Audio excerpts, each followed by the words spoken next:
For many years, South Korea have always had the most unique Pokemon cards within Asia. If you guys have seen my Korean Pokemon openings over the years, we all know that Korean Pokemon cards have those famous yellow borders and also thick card texture, if you also remember that.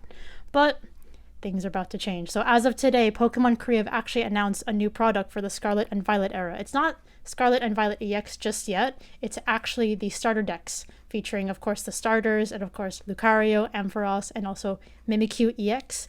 But when I was looking through the products, I saw one interesting thing. I'm not going to call these common cards or uncommon cards because, of course, this is from a deck.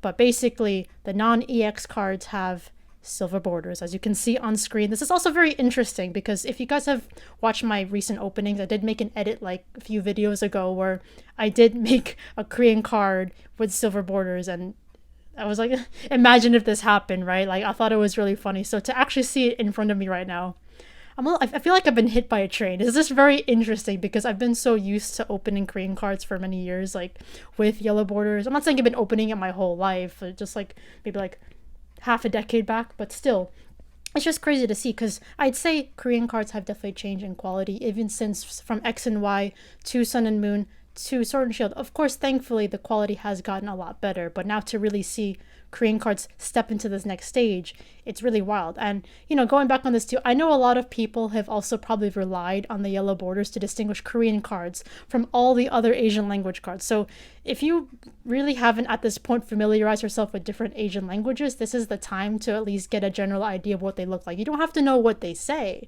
but at least it's good to know what Korean Hangul looks like, you know, the alphabet of Korean, or versus Japanese kana versus the traditional or Chinese characters, whether it's traditional or simplified, versus Thai, versus Indonesian. Indonesian is the easiest one. It literally has English alphabet letters. You don't really have to, you can actually read the cards. So that's really easy to distinguish.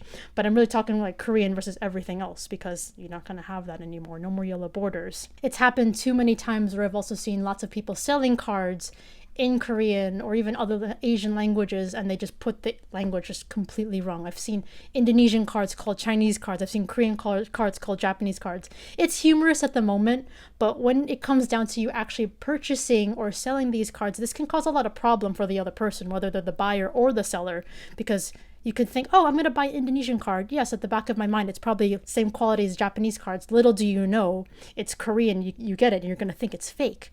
And that can lead to a lot of issues. So just to empower yourself and also make sure you know what you're getting, know what you're buying, know what you're selling, try to at least familiarize yourself with the different Asian languages, because moving forward, it's going to be very difficult to distinguish if you're not familiar with the different Asian languages. So that's my recommendation. Or if you have Korean cards from the Sun and Moon era, X and Y era, sort of anything that's not Scarlet and Violet, you can always use that as a reference to stay informed. In terms of printing, I'm not 100% sure yet if the new Korean cards in the Scarlet and Violet era will be printed within South Korea still, like they have been for many years, or in Japan. So if you guys didn't know already, Japan print a lot of the Asian language cards, whether it's Japanese, obviously, traditional Chinese, simplified Chinese, Thai, and also Indonesian. Korea has always been that outlier where they have their own individual cardstock, as you've heard me blabber on about all the time.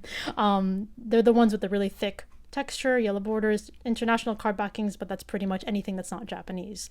But what I'm saying here is I'm interested to see if the Korean cards will have the same card quality as Japanese cards now moving forward.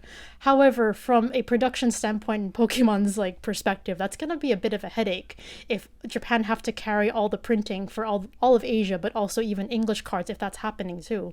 So, I mean, the best way to know is once I actually get the product and open it for you guys on camera, it's just a simple look at the back of the box, see where it's printed. If it's in South Korea, most likely the texturing and the card quality will be the same as before, just with silver borders. Or if it's in Japan, then we know where it's coming from. And my god, I'm going to feel really bad for Japan if that happens, because holy shit. You know. But yeah, so that's pretty much all my thoughts about Korean Pokemon cards. Very interesting. Again, this just came out of nowhere. I don't know what to expect, but I'm also very excited at the same time. I'll say this though, like to kind of say goodbye to the yellow borders. I will kind of miss them. It's always been fun as a multi-language Pokemon collector to compare the differences between Korean cards and also Japanese cards, because texture differences, border differences, but now like I feel like all the Asian language cards are gonna look pretty uniform, so that will kind of take away a little of the fun. But at the same time too, it's nice to see Korean cards up their quality, because as of now too, like South Korea have a lot more popularity popularity with the TCG. They've built more official card shops within South Korea, and also there's more competition happening. So that's probably another reason why they're upping the quality in South Korea. So that's really cool to see. But before we end this video, please make sure to comment below what you guys think to the new silver bordered Korean cards. Are you a fan of them? Are you going to miss the yellow borders? What do you guys think to them? I'm very curious to know your thoughts. So I hope you guys enjoyed me mumbling about these new Korean cards. If you want more content like this, also let me know in the comments below. I can happily do more of these. So be sure to hit that like and subscribe for more multi-language Pokemon content. It's been KrystalKollectz.